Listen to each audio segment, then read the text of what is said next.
The name Josiah Henson echoes through history, a figure often recalled as the gentle, long-suffering Uncle Tom, a symbol of quiet endurance. But what if the truth of his existence, the real man behind the legend, was far more shadowed and complex, haunted by choices so agonizing they would torment a soul for eternity? What if the tale we accept is merely a carefully constructed facade, hiding a past steeped in moral terror and a secret burden few could ever grasp? The authentic narrative of Josiah Henson is not one of simple virtue, but of a man trapped in an inferno of impossible decisions, a man who walked a perilous tightrope between survival and betrayal, carrying a secret with the power to shatter the very image history has painted of him. Before we continue with the story of Josiah Henson, a tale woven from historical threads and the chilling whispers of what might have been, please take a moment to subscribe to Liturgy of Fear. Hit that notification bell so you don't miss our next descent into the shadows of the past, and tell us in the comments below, from what state or city are you listening to this unsettling chapter of American history? Your engagement helps us unearth more forgotten truths. The year 1789 dawned with a fragile promise of new beginnings for some, but for others it merely marked the continuation of an inherited nightmare. In Charles County, Maryland, on the sprawling, tobacco-choked lands of Francis Newman, a child named Josiah was born into bondage. His earliest memories were not of a mother's gentle lullaby, but of the raw, guttural screams tearing through the humid air, the metallic tang of blood, and the acrid smell of fear. He was barely old enough to walk when his father, a man of formidable strength and spirit, had his ear brutally severed for daring to defend his wife from a white overseer's assault. The image of his father, bleeding and broken yet defiant, was seared into Josiah's young mind, a silent testament to their brutal reality. Soon after, his father was sold south, vanishing into the abyss of the cotton fields, leaving behind a void no child should ever know. His mother, a woman named Millie, carried the weight of this trauma like a shroud. Her spirit, once vibrant, dimmed with each passing year, her eyes holding a perpetual sorrow that Josiah learned to recognize as the silent language of their people. She taught him the rhythms of the earth, the secrets of the forest, and the quiet dignity of survival, but also the ever-present danger lurking beneath the surface of every seemingly calm day. The Newman plantation was a microcosm of the South, a place where human lives were currency, where the crack of the whip was as common as the chirping of crickets, and where the sun beat down relentlessly on fields of tobacco and corn, watered by the sweat and tears of enslaved men and women. As Josiah grew, his physical prowess became undeniable. Tall, powerfully built, with an intelligence that shone in his eyes, he quickly distinguished himself. When Francis Newman's son-in-law, Isaac Riley, inherited a portion of the estate, Josiah, still a young man, was transferred to his service. Riley, a man of fluctuating fortunes and a temperament as unpredictable as the Maryland weather, soon recognized Josiah's capabilities. Unlike many of his peers, Josiah possessed a keen mind for management, an innate understanding of agriculture, and a surprising aptitude for literacy, secretly taught to him by a kind-hearted white boy on a neighboring farm. These skills, rare and valuable among the enslaved, set him apart. It was this unique combination of strength, intelligence, and perceived loyalty that led to his ascent.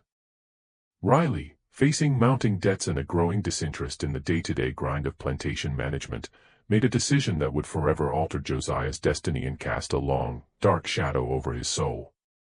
He appointed Josiah as his overseer, or superintendent, as Riley preferred to call it, over the other enslaved people. The promotion was a double-edged sword, a poisoned chalice offered with a deceptive smile.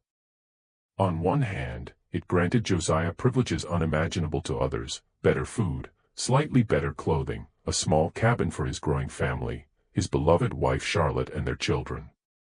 It meant a reprieve from the back-breaking labor in the fields, a chance to protect his own from the worst cruelties. But on the other hand, it thrust him into an impossible position, a moral quagmire from which there seemed no escape. He was now the intermediary between the master's capricious will and the suffering of his own people. He was given the whip not to be used on himself, but on those he called kin, those who shared his bondage, his heritage, his silent prayers for freedom. The psychological complexity of this role was a torment that gnawed at his very core. He was an enslaved man, yet he held power over other enslaved men and women. He was expected to enforce the master's rules, to drive production, to mete out punishments, to maintain order. The other enslaved people looked at him with a mixture of awe, resentment, and fear. Some saw him as a protector, a buffer against Riley's worst impulses. Others saw him as a collaborator, a tool of their oppression, a man who had traded his soul for a few scraps of comfort. Josiah walked a tightrope every single day. He learned to navigate the treacherous currents of plantation politics, to anticipate Riley's moods, to soften the blows where he could, to feign harshness when necessary. He developed a chillingly effective strategy. He would often administer punishments himself, but with a calculated restraint, ensuring the blows were painful enough to satisfy Riley's demands for discipline, yet never so severe as to cause permanent injury or death. He became a master of the performance, a silent actor in a brutal play, his face a mask of stern authority, his heart a battlefield of conflicting loyalties. The air on the Riley plantation was thick with the scent of tobacco leaves curing in the barns, the earthy smell of freshly turned soil, and the ever-present subtle odor of fear. The sounds were a constant symphony of oppression, the distant clang of the blacksmith's hammer, the lowing of cattle, the rhythmic thud of hoes in the fields, and the occasional sharp crack of a whip, sometimes wielded by Riley himself, sometimes by Josiah. Every sunrise brought with it the dread of the unknown. Every sunset, the exhaustion of another day survived. Josiah's cabin, though slightly larger, felt no less a cage.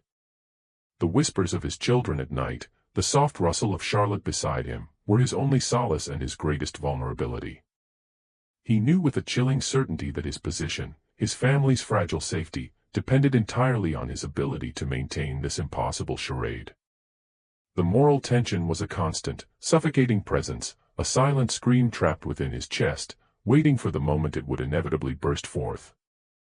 The humid Maryland summer of 1818 brought with it a suffocating stillness, a prelude to the storm that would forever scar Josiah's conscience.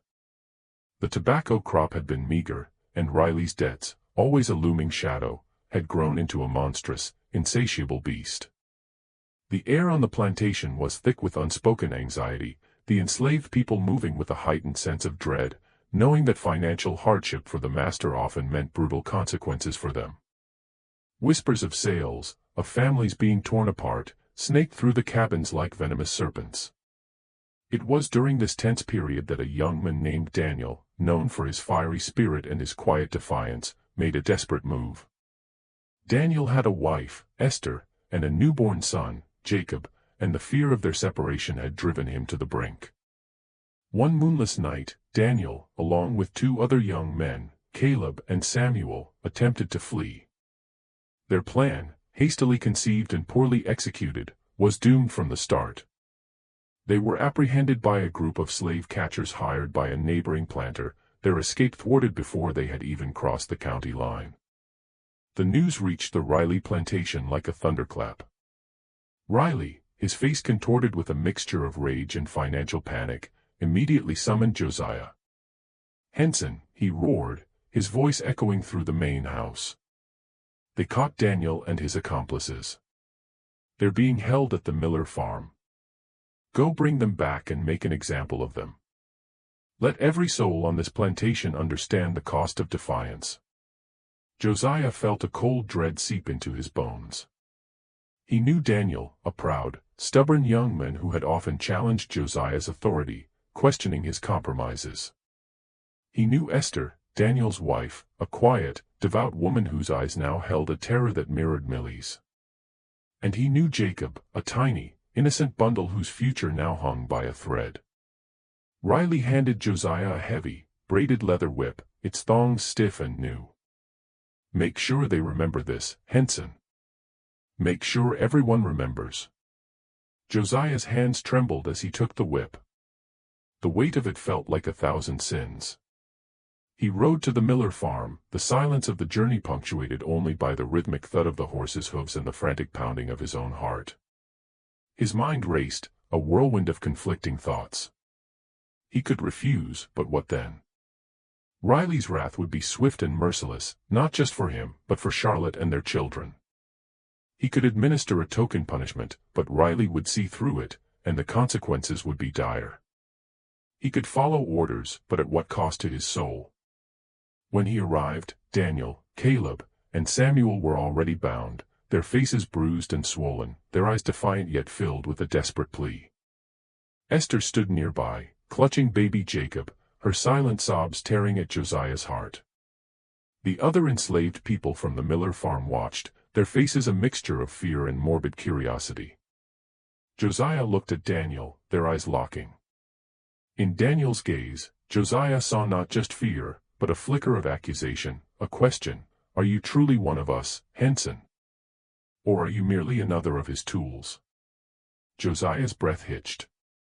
He thought of Charlotte, her gentle smile, the warmth of her hand in his. He thought of his children, their laughter, their innocent trust. He thought of his father, his ear severed, his spirit broken. He thought of his mother, her silent sorrow. He thought of the fragile, precarious safety he had carved out for his family, a safety that could be shattered in an instant. He raised the whip. The air crackled with tension. Esther let out a small, choked cry. Josiah's arm, usually so steady, felt heavy as lead. He brought the whip down, not with the full force Riley expected, but with a controlled, agonizing precision. The first blow landed on Daniel's back, a sharp, stinging crack that elicited a gasp, but not a scream. Josiah continued, each stroke a calculated torment designed to inflict pain without permanent damage, to leave welts that would heal but scars that would serve as a warning. He counted the blows, his mind a blur, his ears ringing with the sound of the whip and the silent screams of his own conscience. He saw the other enslaved people flinch with each strike, their eyes wide with terror. He saw Esther bury her face in Jacob's blanket. He saw Daniel's body convulse, but his eyes, though filled with pain, still held that flicker of defiance, that silent question. When it was over, Josiah's hands were shaking uncontrollably. The whip felt like a living thing, pulsing with the pain it had inflicted. He turned to the other two, Caleb and Samuel, and repeated the grim ritual, his movements mechanical, his soul recoiling with every swing. He left them bleeding but alive, their spirits wounded but not broken. He left Esther weeping, her hope extinguished. He left the Miller farm with the taste of ash in his mouth, the stench of fear clinging to his clothes, and the chilling knowledge that he had just sacrificed a piece of his soul to protect his own. The journey back to the Riley plantation was a blur. The whip, now stained with the blood of his brethren, lay coiled beside him, a grotesque symbol of his compromise. He had done what was necessary, he told himself over and over again, a desperate mantra against the rising tide of guilt. He had protected his family. He had ensured their survival for now. But at what cost? The image of Daniel's eyes, those questioning, accusing eyes, would forever be etched into his memory, a silent condemnation that no amount of self-justification could erase. The dark event had passed, but its shadow would stretch long and cold over the remainder of Josiah Henson's life. The incident with Daniel, Caleb, and Samuel became a festering wound in Josiah's soul, a constant, throbbing ache beneath the surface of his carefully constructed composure. The memory of the whip in his hand, the sound of its crack, the sight of Daniel's flinching back, replayed in his mind with agonizing clarity, especially in the quiet, suffocating darkness of night. He would often wake in a cold sweat, the phantom weight of the whip still in his grasp, the silent accusations of those he had punished echoing in his ears. He tried to rationalize it, to bury it beneath layers of necessity and self-preservation, but the guilt was a persistent, insidious poison, slowly eroding his sense of self. His relationships with the other enslaved people shifted subtly, irrevocably. Some, like old Martha, a woman who had seen generations come and go, would avert their gaze when he approached, their silence a louder condemnation than any spoken word. Others, particularly the younger men, would eye him with a mixture of resentment and grudging respect, understanding the impossible bind he was in, yet unable to forgive the choices he had made. He overheard whispers, fragments of conversations that died abruptly when he drew near. "He's the master's man. He'd whip his own mother if Riley told him to." These words, though unspoken to his face, pierced him deeper than any lash. He felt a profound, chilling isolation, a chasm opening between him and the community he was ostensibly a part of. He was an outsider, even among his own. Yet, paradoxically, Riley's trust in Josiah deepened. The master saw the incident as proof of Josiah's loyalty, his effectiveness, his willingness to do what was necessary. Henson, Riley would often say, a glint of satisfaction in his eyes, "You understand what it takes to keep order. You're a valuable man, Henson. A truly valuable man." This praise, meant to be a reward, felt like another turn of the screw, tightening the chains of his moral compromise. Riley began to rely on him more heavily, entrusting him with greater responsibilities, managing the crops, overseeing the livestock, even handling small sums of money in the local market. Josiah became indispensable, a fact that both terrified and empowered him. The more indispensable he became, the more he felt trapped, his golden cage growing ever more ornate yet no less confining. His only solace, his anchor in the turbulent sea of his existence, was his family. Charlotte, his steadfast wife, possessed a quiet strength that both grounded and shamed him. She saw the torment in his eyes, the lines of worry etched around his mouth, and though she never questioned his actions directly, her silent understanding was a constant reminder of the sacrifices he made for them. Their children, Tom, Peter, Isaac, Rebecca, Mary, and Sarah, were his world. Their innocent faces, their laughter, their small hands reaching for his, were the fuel that kept him going, the justification for every agonizing choice. He would watch them sleep, their chests rising and falling in peaceful rhythm, and a fierce, protective love would surge through him, momentarily eclipsing the guilt. He would do anything, to keep them safe, to spare them the horrors he had endured. This fierce love, however, also became his greatest weakness, the lever Riley unknowingly used to control him. The economics of slavery in Maryland during this period were a brutal dance of profit and loss. Tobacco, once the king crop, was slowly exhausting the soil, and prices were volatile. Planters like Riley, who lacked the foresight or the capital to diversify, found themselves increasingly vulnerable. Land values fluctuated, and the constant threat of debt loomed large. For the enslaved, this meant one thing: they themselves were the most valuable asset, the most liquid form of capital. A man, a woman, a child, each represented a sum of money that could be used to pay off a debt, to buy more land, or simply to keep the master afloat. The fear of being sold south to the brutal cotton and sugar plantations of Alabama, Mississippi, or Louisiana was a constant, chilling specter, a fate worse than death for many, as it meant almost certain separation from family and a life of even more extreme hardship. Josiah understood this grim reality better than anyone. He saw the ledgers. He heard Riley's anxious conversations with creditors. He witnessed the desperate measures other planters took. He knew with a cold certainty that their fragile existence on the Riley plantation was always one bad harvest, one failed speculation, one mounting debt away from utter collapse. Just when we thought we'd seen it all, the horror of Josiah's impossible choice intensifies.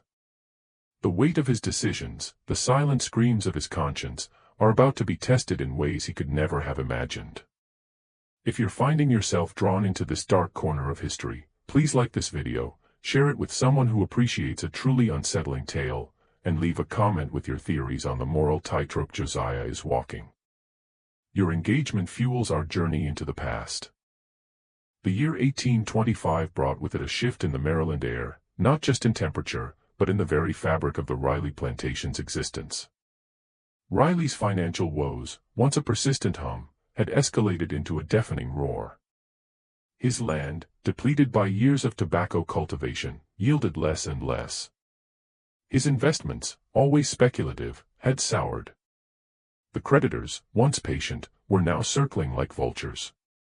Josiah, privy to Riley's increasingly desperate conversations and the grim figures in his ledgers, felt the tightening noose of impending disaster. He knew with a chilling certainty that a major change was imminent. One sweltering afternoon, Riley summoned Josiah to the main house. The master's face was drawn, his eyes bloodshot, but there was a forced cheerfulness in his voice that immediately put Josiah on edge. "Henson," Riley began, gesturing for Josiah to stand before his desk, "I have made a decision, a grand decision, one that will benefit us all. Maryland, my friend, is no longer the land of opportunity it once was. The soil is tired. The markets are fickle. But Kentucky, Kentucky, a land of fertile ground, of new beginnings, of prosperity." Josiah listened, his heart sinking with each word.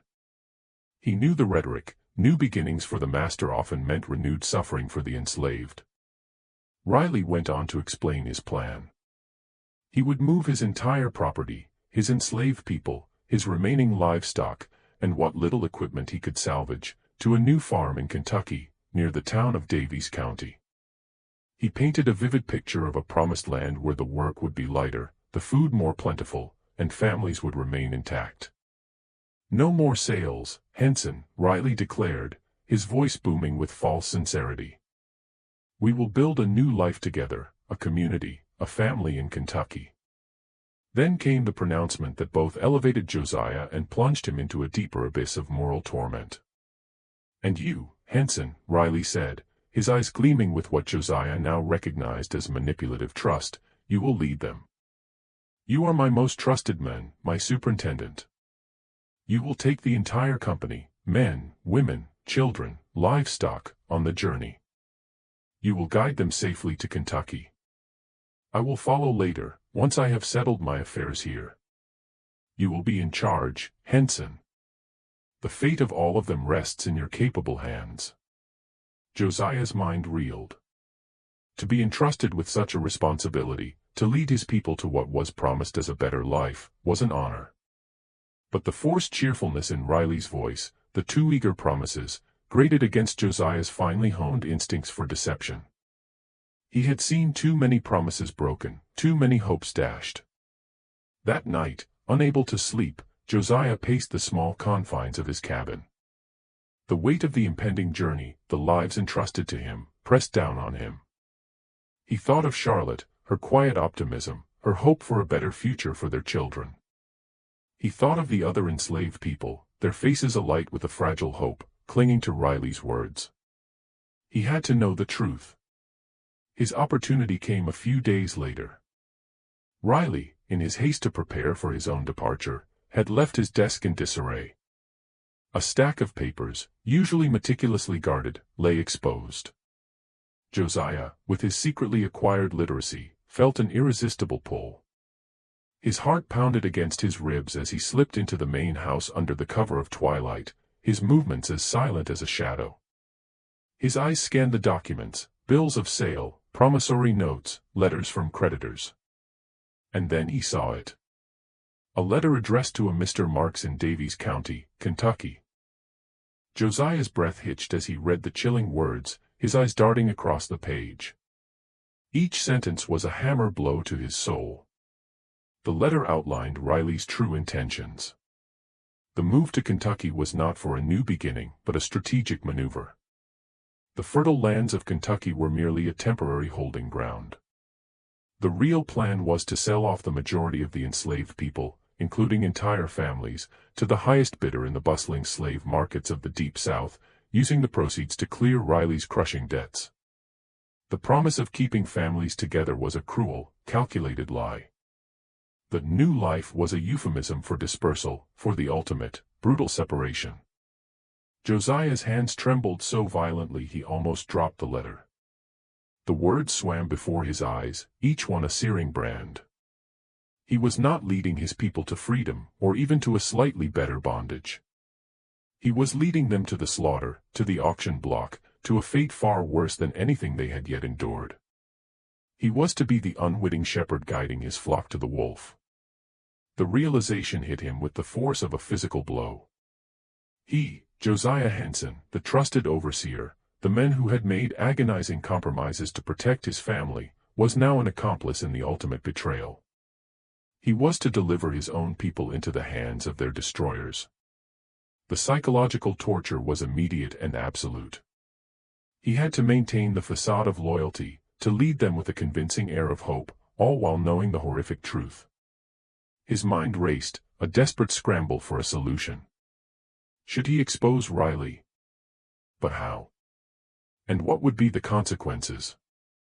Riley's wrath would be swift and brutal, not just for him, but for Charlotte and their children, who would surely be sold first, and to the harshest master, should he try to escape alone with his family. The thought was tempting, a siren song of self-preservation. But the faces of the others, their trusting eyes, flashed before him. He had led them. He had disciplined them. He had, in his own twisted way, protected them. Could he now abandon them to such a fate? The weight of this secret, this terrible knowledge, settled upon him like a shroud. He was trapped, caught between the devil of his master's deception and the deep blue sea of his own conscience. He had to plan an escape, not just for his family, but for as many as he could, while simultaneously playing the role of the loyal, hopeful leader. The journey to Kentucky, once a vague promise, now loomed as a treacherous path, each step fraught with peril, each mile a testament to his agonizing dilemma. The preparations for the journey, once filled with a false sense of hope among the enslaved, now felt like the meticulous arrangements for a mass sacrifice, with Josiah as the unwilling high priest. He watched the others pack their meager belongings, their faces alight with a fragile optimism, and the lie he had to live became a suffocating burden, a secret that threatened to consume him whole. The journey began in the late autumn of 1825, a procession of human misery and false hope snaking its way westward from Maryland. Josiah, astride a sturdy horse, led the caravan of wagons laden with meager possessions, and the long, shuffling line of enslaved men, women, and children, their faces etched with a mixture of weariness and a fragile, desperate optimism. The air was crisp, carrying the scent of burning leaves and the distant promise of winter. But for Josiah, it was thick with the suffocating weight of his secret. He was their guide, their protector, their trusted leader. Yet he knew he was leading them towards a precipice. The route was long and arduous, cutting through the rugged terrain of western Maryland, across the Allegheny Mountains, and into the rolling hills of Kentucky. Each day was a test of endurance, a relentless march under the watchful eye of Josiah, who had to maintain the illusion of control and purpose. He had to push them, to keep them moving, to ensure they reached their destination on schedule, all while his mind raced, desperately searching for a way to avert the impending disaster. The days blurred into a monotonous rhythm of travel. Dawn broke with the chill of the mountain air, the mist clinging to the trees like ghostly shrouds. Josiah would rouse the group, his voice firm but not unkind, urging them to break camp. The wagons creaked and groaned, the livestock lowed, and the shuffling feet of the enslaved people kicked up clouds of dust that coated everything in a fine, gritty film. They ate meager rations of cornmeal and salted pork, cooked over open fires, the smoke stinging their eyes.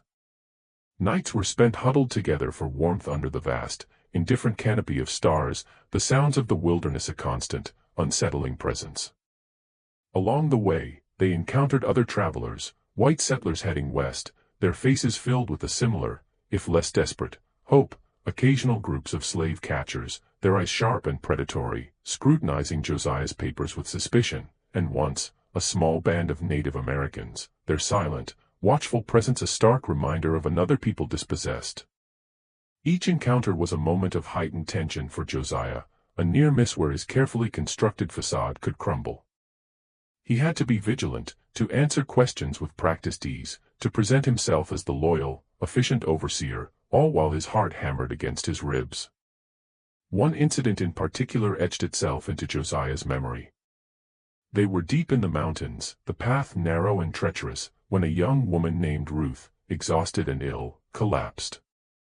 Her infant, a tiny, wailing bundle, lay beside her. The group faltered, their progress halted. Josiah knew they couldn't afford delays. Riley's instructions had been clear: maintain pace. Avoid drawing attention. He also knew that leaving Ruth behind meant certain death or recapture. He looked at the faces of the others, their eyes pleading, their fear palpable. He thought of Charlotte, of his own children. He made a decision. He ordered two of the stronger men, Jacob and Daniel, not the same Daniel from the earlier incident, but a younger, quieter men, to fashion a makeshift litter. He personally helped carry Ruth and her child, slowing their progress, risking Riley's wrath, but unable to abandon them. The act, though small, was a silent rebellion, a testament to the lingering humanity within him, a defiance of the cold logic of his master's orders. It earned him quiet gratitude from some, and a renewed, if fragile, trust from others. Yet the psychological torture of his secret never abated. He would watch the children play, their innocent laughter echoing through the valleys, and a wave of nausea would wash over him. He would listen to the adults discuss their hopes for Kentucky, their plans for a small garden, a slightly better cabin, and he would have to force a smile, to offer words of encouragement, all while knowing the bitter truth. He felt like a ghost, moving among the living, privy to a horror they could not yet perceive. He often found himself staring into the flickering flames of the campfire at night, his mind replaying the words of Riley's letter, trying to find a loophole, a way out. He considered escaping with his family multiple times. He knew the routes. He had the skills. But each time, the faces of the others, their trusting eyes, held him back. He had led them this far. Could he truly abandon them to their fate? The burden of his perceived leadership, the responsibility he had reluctantly accepted, now bound him more tightly than any physical chain. He was leading them to their doom, and the knowledge was a constant, suffocating presence, a silent scream trapped within his chest. The journey, which stretched for weeks, became a crucible, forging Josiah's resolve even as it chipped away at his soul. He learned to lie with conviction, to project an aura of unwavering loyalty to Riley, even as he secretly plotted defiance. He learned to read the subtle signs of danger, to navigate the treacherous landscape of human suspicion. He was a man divided, a leader of a doomed procession, and the weight of that duality threatened to crush him with every passing mile. The arrival in Daviess County, Kentucky, was met with a mixture of exhaustion and cautious optimism. The new farm, though smaller and less established than Riley's Maryland estate, offered a temporary reprieve from the relentless journey. The enslaved people, weary but hopeful, began the arduous task of clearing land, building cabins, and planting crops, their spirits buoyed by the promise of a stable future. Josiah, however, saw only the grim reality behind the facade. The land was indeed fertile, but the master's absence, prolonged by his affairs in Maryland, was a glaring red flag. Riley had sent a local agent, a man named Mr. Finch, to oversee the initial operations. Finch was a cold, calculating man, his eyes devoid of warmth, his words clipped and precise. He treated Josiah with a grudging respect, acknowledging his efficiency, but there was an underlying current of suspicion in his demeanor. Josiah, ever vigilant, noticed the subtle signs, Finch's frequent hushed conversations with local traders, the way he would scrutinize the enslaved people with a detached, appraising gaze, as if calculating their market value. The evidence of betrayal began to mount, small, insidious clues that chipped away at the fragile hope of the others. The promised new tools never arrived. The quality of their rations, initially slightly better, quickly deteriorated. Most damningly, Finch began to conduct inspections of the enslaved people, lining them up, examining their teeth, their muscles, their overall health, much like a buyer would inspect livestock. He would make notes in a small leather-bound ledger, his pen scratching ominously. Josiah, observing these chilling rituals, felt a cold dread spread through him. He knew what these inspections meant. He tried to find a way to confirm his fears, to gather irrefutable proof. One evening, feigning illness, he managed to slip into Finch's temporary office in the main cabin. His heart hammered against his ribs as he rummaged through the papers, his eyes scanning for anything that would confirm the letter he had read in Maryland. He found it.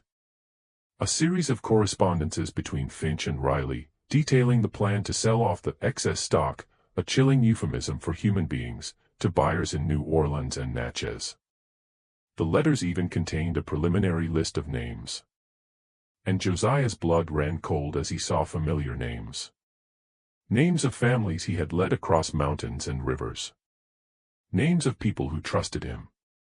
His own family's names were not on the initial list, a small, terrifying mercy, but he knew it was only a matter of time. Riley's debts were deeper than he had imagined, and the sale of a few would not be enough. The knowledge was a suffocating weight.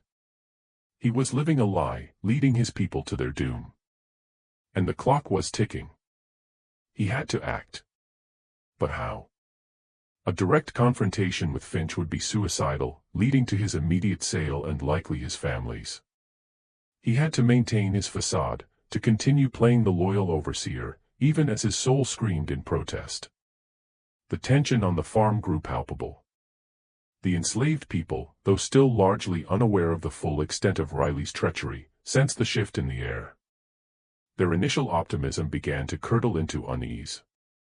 Whispers of the market and the South began to circulate, hushed and fearful.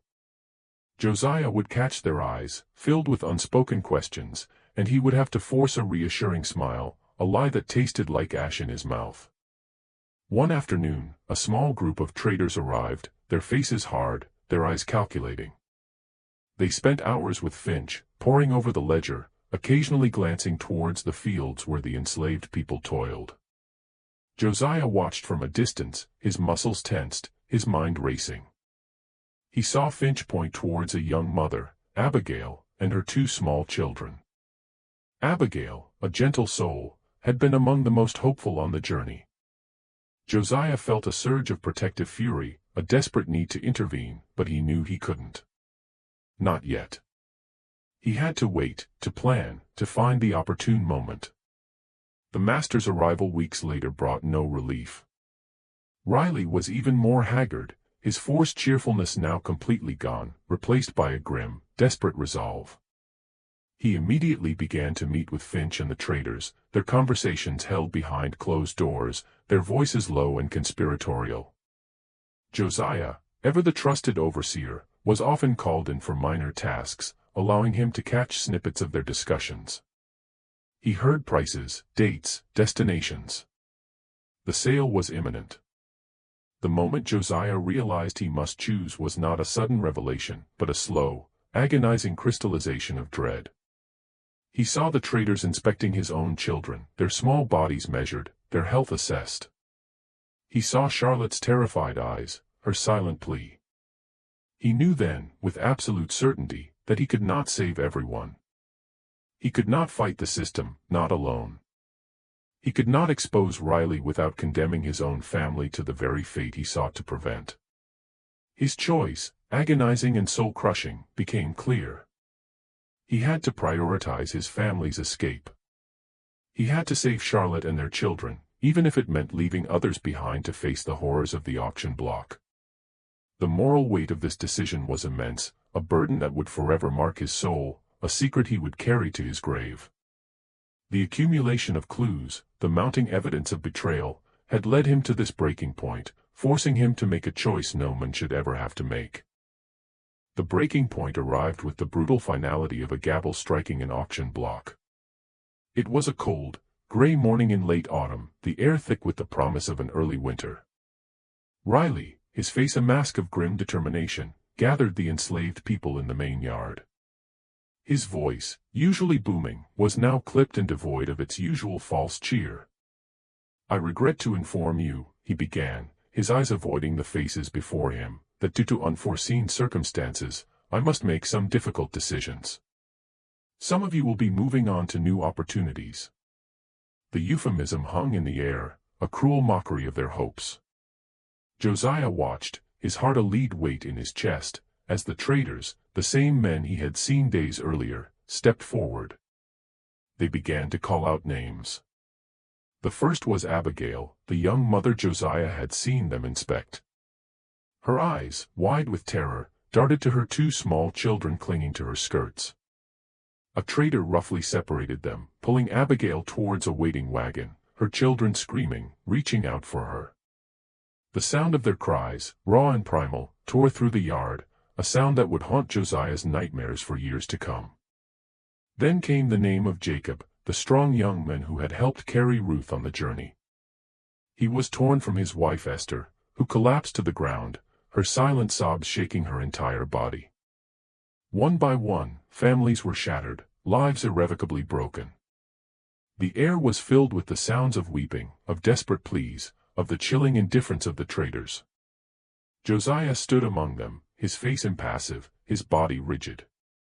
He was the overseer, the trusted man. He had to maintain the illusion, but inside, a storm raged. He saw the faces of those he had led, their eyes now filled with a crushing despair, some turning to him, their silent questions a searing indictment. He saw the horror in Charlotte's eyes, her hand instinctively reaching for their children, pulling them closer. He knew with a certainty that chilled him to the bone that his family would be next. Riley's debts were too vast, his desperation too profound. The sight of Abigail's children, their small hands reaching for their mother as she was dragged away, was the final, agonizing catalyst. It was a mirror reflecting his own deepest fear. He could not, would not, allow that to happen to Charlotte and their children. The choice, once a theoretical torment, was now a stark, brutal reality. He would save his family. He would escape. And he would do it tonight. The decision, once made, brought with it a grim, cold clarity.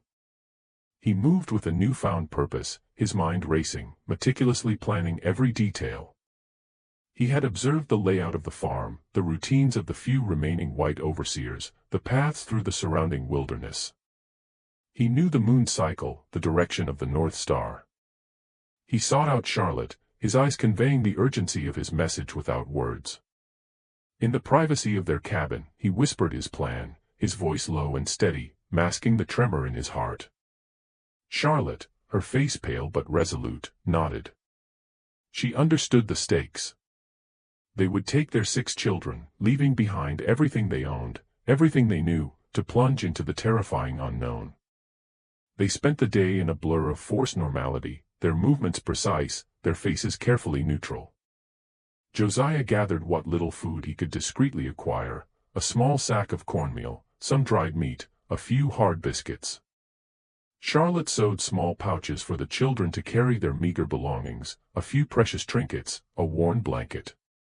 They spoke in hushed tones. Their children, sensing the gravity of the situation, remained unusually quiet, their wide eyes watching their parents with a mixture of fear and trust. As dusk settled, casting long, eerie shadows across the farm, the sounds of weeping from the separated families still echoed faintly in the distance, a haunting reminder of the fate they were desperately trying to escape. Josiah waited until the last embers of the overseer's fire had died down, until the sounds of the farm had settled into the rhythmic chirping of crickets and the distant hoot of an owl. The night was moonless, cloaked in a thick, oppressive darkness that was both a blessing and a curse. Josiah led his family out of their cabin, each step agonizingly slow, each rustle of leaves beneath their feet sounding like a thunderclap. He carried the youngest child, Sarah, in his arms, her small body a warm, fragile weight against his chest. Charlotte held Mary's hand, guiding the other children, their small figures barely visible in the gloom. They moved like phantoms, skirting the edge of the fields, their bare feet silent on the damp earth. Every shadow seemed to hold a lurking danger. Every distant dog bark sent a jolt of terror through Josiah's veins. He remembered the stories of slave catchers, their bloodhounds, their relentless pursuit. He remembered the fear of recapture, the brutal punishments that awaited those who dared to seek freedom. As they neared the edge of the woods, a twig snapped loudly behind them. Josiah froze, his heart leaping into his throat. He spun around, his eyes straining into the darkness, his hand instinctively reaching for the small, crude knife he had hidden in his belt. Nothing. Only the rustling of leaves in the wind. A false alarm, but a stark reminder of the constant peril. They plunged into the dense woods, the trees closing around them like a protective yet menacing embrace. The darkness here was absolute, broken only by the faint, shimmering light of the distant stars filtering through the canopy. Josiah relied on his intimate knowledge of the wilderness, his senses heightened, guiding them by the feel of the terrain, the subtle shift in the wind, the faint scent of pine. The children, though tired and frightened, moved with remarkable quietness, their small hands clinging to their parents, their trust absolute. Charlotte, her face a pale blur in the darkness, moved with a quiet determination, her eyes fixed on Josiah, a silent pillar of strength. As they put more distance between themselves and the farm, the sounds of human misery faded, replaced by the symphony of the night forest. But the silence was not peaceful. It was pregnant with unspoken fears, desperate hopes, and the crushing weight of the choices Josiah had made. He was leading his family towards an uncertain freedom, leaving behind a community he had, in his own way, betrayed. The night of their escape was not just a flight from bondage, it was a flight from the moral wreckage of his past, a desperate scramble for survival that would forever be tinged with the bitter taste of guilt. The escape itself was a blur of primal fear and desperate endurance. For weeks, Josiah and his family moved under the cloak of darkness, guided by the North Star and the faint, whispered directions passed along the clandestine network of the Underground Railroad. They traveled through dense forests, across icy rivers, and over treacherous mountains. Their bodies ached, their stomachs gnawed with hunger, their spirits sustained only by the fierce, unyielding hope for freedom. Each rustle in the leaves, each distant dog bark, each shadow that danced in the moonlight sent a jolt of terror through Josiah's veins. He carried the youngest children when their small legs gave out, his powerful frame straining under the weight, his mind a constant whirlwind of vigilance and prayer. Charlotte, a silent pillar of strength, kept the older children moving, her eyes fixed on Josiah, her faith in him unwavering. As they journeyed northward, the faces of those left behind in Kentucky haunted Josiah's waking hours and invaded his restless sleep. He saw Abigail's screaming children, their small hands reaching for their mother. He saw Esther's broken face as Jacob was dragged away. He saw Daniel's accusing eyes, the silent question of his betrayal.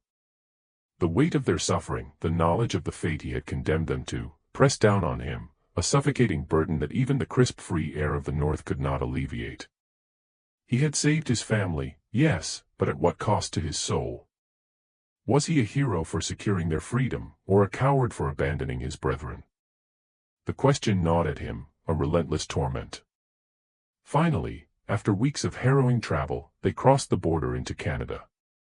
The moment was not one of triumphant celebration, but of profound, exhausted relief, tinged with a deep, pervasive sorrow.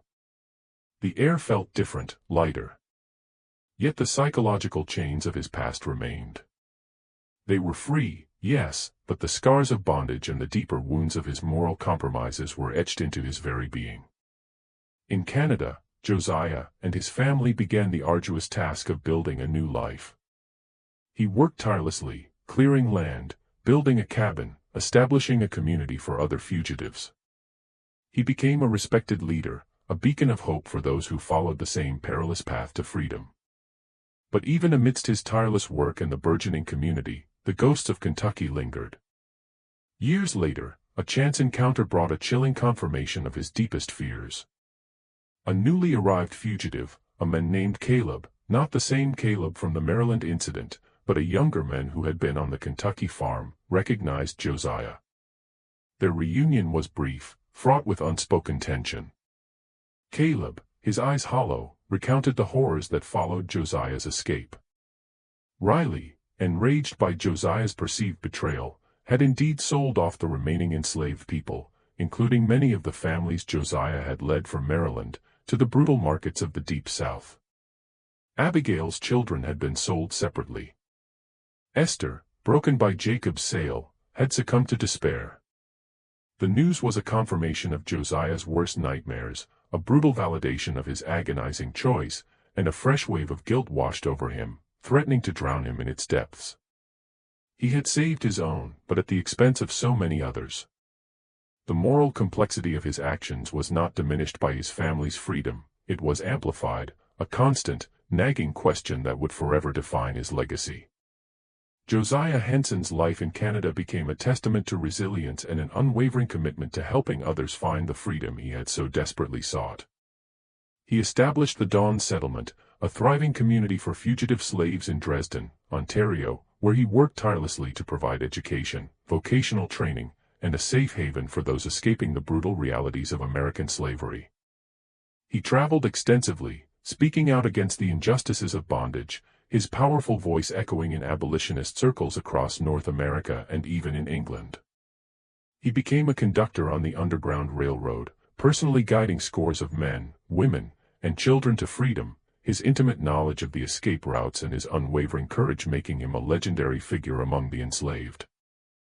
In 1849, at the urging of abolitionist friends, Josiah dictated his autobiography, The Life of Josiah Henson, formerly a slave, now an inhabitant of Canada, as narrated by himself.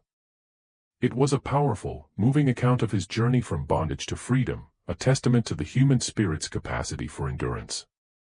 However, as he recounted his story, Josiah made a conscious, agonizing decision. He sanitized certain parts, carefully omitting the darkest, most morally ambiguous chapters of his life. He spoke of his role as an overseer, but he downplayed the brutal necessities of the position, the times he had wielded the whip, the silent accusations in the eyes of his brethren. He spoke of the journey to Kentucky, but he omitted the chilling discovery of Riley's true intentions, the secret knowledge of betrayal he carried, and the agonizing choice to prioritize his family's escape over warning the others. He presented a narrative of suffering and eventual triumph, a story designed to inspire, to garner sympathy for the abolitionist cause, and perhaps to protect himself from the searing guilt that still gnawed at his soul. He crafted a version of himself that was palatable, heroic, and uncomplicated, a version that could serve as a symbol for a greater cause. It was this sanitized narrative that eventually found its way into the hands of Harriet Beecher Stowe. Deeply moved by Henson's account, particularly his journey to Kentucky and his eventual escape, Stowe used his life as a primary inspiration for her seminal anti-slavery novel, Uncle Tom's Cabin, published in 1852. She transformed Josiah Henson, the complex, morally tormented man, into the fictional character of Uncle Tom, a figure of unwavering piety, passive endurance, and ultimate martyrdom. The irony was profound, and for Josiah, deeply unsettling. He, a man who had wielded the whip, who had made impossible choices, who had carried the crushing burden of a terrible secret, was now remembered as the gentle, submissive Uncle Tom. The public embraced this simplified, idealized version, a symbol of Christian suffering that resonated deeply with the moral sensibilities of the time. But the real Josiah Henson, the man who lived with the ghosts of Kentucky, the man who knew the bitter taste of compromise, remained largely unknown, his true story buried beneath layers of literary interpretation and historical convenience. Even in his later years, as he continued his work and received accolades for his contributions to the abolitionist movement, the shadow of his past never fully lifted. He carried the weight of his choices, the silent screams of those he had left behind, the knowledge of the darker truths he had never fully revealed. Perhaps, in his private moments, in the quiet solitude of his cabin, he revisited those agonizing decisions, those moments when he had to choose between his family's survival and the fate of others. Perhaps he wondered if he could have done more, if there was another path he could have taken. While no definitive smoking gun documents explicitly detailing Josiah's internal torment or his full knowledge of Riley's betrayal have surfaced, the historical record offers tantalizing hints. The stark contrast between his public narrative and the brutal realities of the overseer's role, the documented financial desperation of Isaac Riley and the known practices of selling enslaved people from Maryland to the Deep South, all suggest a far more complex and morally fraught existence than the one presented in his autobiography. The very act of sanitizing his story, a common practice among former slaves seeking to present a heroic narrative for the abolitionist cause, speaks volumes about the unspoken burdens they carried. Josiah Henson was not merely a victim. He was a survivor who made impossible choices in an impossible system. A man whose true legacy lies not in the simplified image of Uncle Tom, but in the chilling, unexamined depths of his moral courage and his enduring, secret guilt. If Josiah Henson's harrowing journey and the unsettling moral complexities of his life have left you questioning the narratives we often take for granted, then you're exactly where you need to be. Don't forget to subscribe to Liturgy of Fear for more deep dives into the hidden corners of history. What are your thoughts on the impossible choices Josiah faced? Do you see him as a hero, a survivor, or something far more ambiguous? Share your insights in the comments below, and let's continue to unravel the unsettling truths that lie beneath the surface of our past.